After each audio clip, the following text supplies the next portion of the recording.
What's up, board gamers? Thanks for checking out my review of Pandemic. Pandemic is a cooperative light strategy game with the following description. In Pandemic, several virulent diseases have broken out simultaneously all over the world. The players are disease-fighting specialists whose mission is to treat disease hotspots whilst researching cures for each of the 4 plagues before they get out of hand.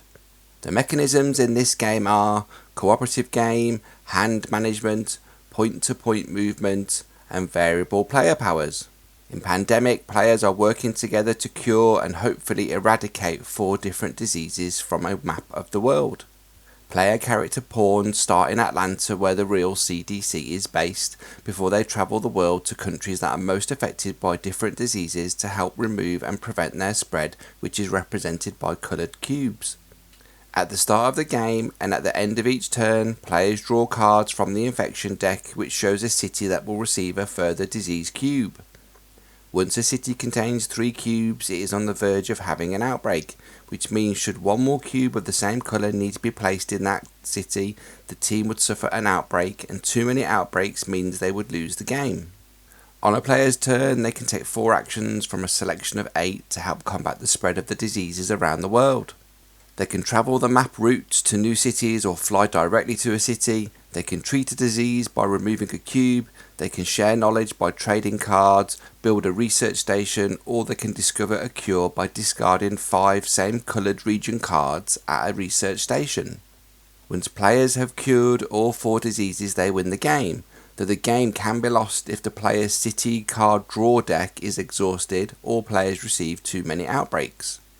The way the players win Pandemic is once they have finished their 4 actions, they draw 2 city cards and are trying to collect 5 city cards of the same colour, which doesn't sound like a lot, but it's quite hard to manage when the maximum hand limit is only 7 cards.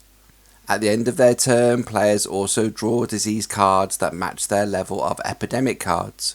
What are Epidemic cards, I hear you say?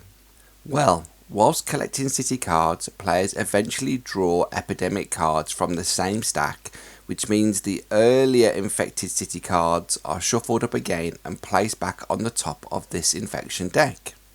This mechanism, known as intensify, is the genius element that gives Pandemic its hook. Currently, infected city cards now have a chance of receiving more disease cubes and creating more outbreaks. Chaos quickly ensues if cities that outbreak chain into other cities that outbreak. If you've played Pandemic, you know how wonderfully out of control you feel when this chain reaction occurs. When the cities are seeded with diseases at the start of the game, 3 of the 9 areas start with 3 cubes, so they are immediately at risk of an outbreak, which gives players their initial locations to help solve. But if on turn 1 a player draws an Epidemic card, there would only be these 9 infected city cards to be shuffled during the intensify, which means it is more likely a city of 3 cubes would receive a 4th cube and outbreak. The characters' powers in Pandemic are excellent game-breaking abilities which genuinely swing the way the game progresses. For example, the Quarantine Expert stops disease cubes from being added to their location and every location they are connected to. The Medic removes all of the cubes from a location instead of just one, and the Scientist enables players to cure diseases with a collection of 4 cards of the same colour instead of 5. The things to be mindful of are that the game can be hard to win initially and players should be prepared to invest time into a few games to become competent.